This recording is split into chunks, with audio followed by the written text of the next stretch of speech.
नमस्कार. बनवून खाऊ मस्त राहू. स्वागत आहे सर्वांचे. आज आपण बनवणार आहोत भेंडी मसाला, जे की आपण टिफिनमध्ये घेऊन जाऊ शकतो. असा चविष्ट भेंडी मसाला आपण बनवणार आहोत. तर ज्यामध्ये अशा प्रकारे आपल्याला एक कवळी अशी भेंडी घ्यायची आहे, एक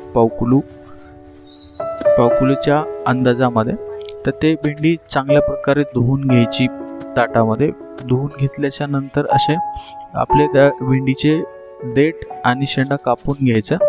आपण अशी पूर्ण उभ्या प्रकारे कापू शकतो किंवा दोन भाग करू शकतो किंवा उभी कापून दोन भाग करू शकतो. जशी तुम्हाला आवडत असेल तशी आपण कापून घेऊ शकता. तर अशी पूर्ण भेंडी उभी कापून घेतलेली आहे.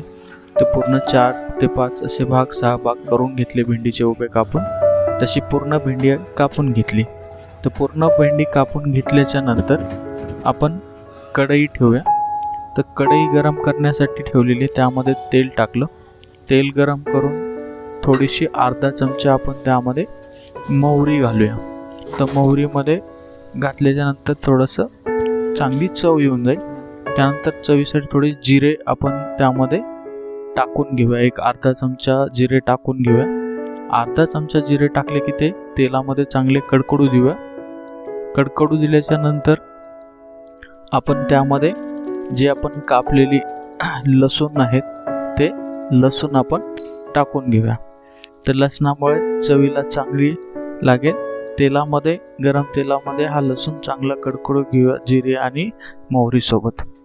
हे चांगलं कडकडू दिल्यानंतर आपण जी कापलेली भेंडी आहे ती या तेलामध्ये फोडणीमध्ये टाकून देऊया. तर पूर्ण भेंडी टाकल्याच्या नंतर अशी पूर्ण मिक्स करून घेऊया आणि चांगल्या प्रकारे त्याला भाजून घेऊया. भेंडीला शिजवल्यापेक्षा भाजलेली भेंडी ही चांगली चविष्ट राहते आणि आरोग्यदायी राहते.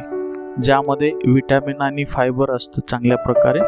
त्यामुळे वजन कमी करण्यासाठी आणि हार्टचा आरोग्यदायी भेंडी आपल्याला खाण्यामुळे चांगली असते. तर अशी थोडी पूर्ण हलवून घेतल्यानंतर आपण झाकून ठेवूया. तर झाकून ठेवून थोडी वाफेमध्ये एक थोडंसं वाफ देऊन मऊ करून घेऊया. तर अशी थोडीशी शिजवलेली आहे वाफेवरती. तर त्यानंतर अशी चांगली मिक्स करून घेऊया आणि पाणी न टाकता शिजवल्यामुळे चवीलाही चांगली लागेल.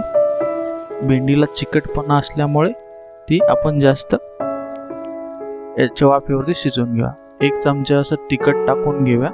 एक चमचा तिखट टाकल्याच्या नंतर थोडीशी अर्धा चमचा हळद टाकूया.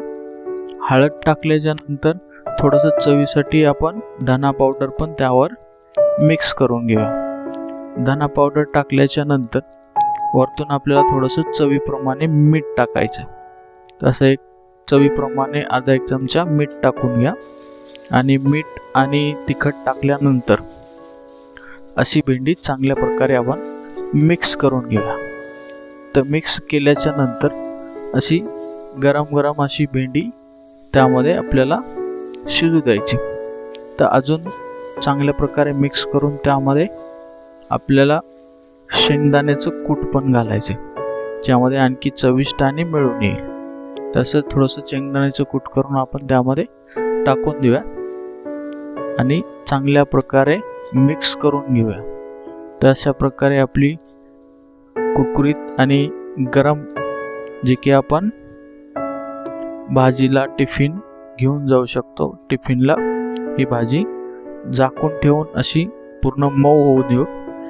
तर अशी टिफिनला नेण्यासाठी आपली भेंडी मसाला फ्राय तयार झालेली आहे. चविष्ट, एकदम आरोग्यदायी आणि गरमागरम भेंडीची भाजी तयार झालेली आहे. तर आपण अशी टिफिन भरायला त्यामध्ये घेऊ शकतो. चवीला चांगली झालेली आहे. तर टिफिनमध्ये टाकून आपण घेऊन जाऊ शकतो किंवा जेवणामध्ये पण आपण खाऊ शकतो. तर अशा प्रकारे चविष्ट आणि मस्त अशी भेंडीची भाजी तयार झालेली आहे. लाईक करा, शेअर करा, सबस्क्राईब करा आणि कमेंट करून सांगा नवनवीन रेसिपीसाठी. Thanks for watching.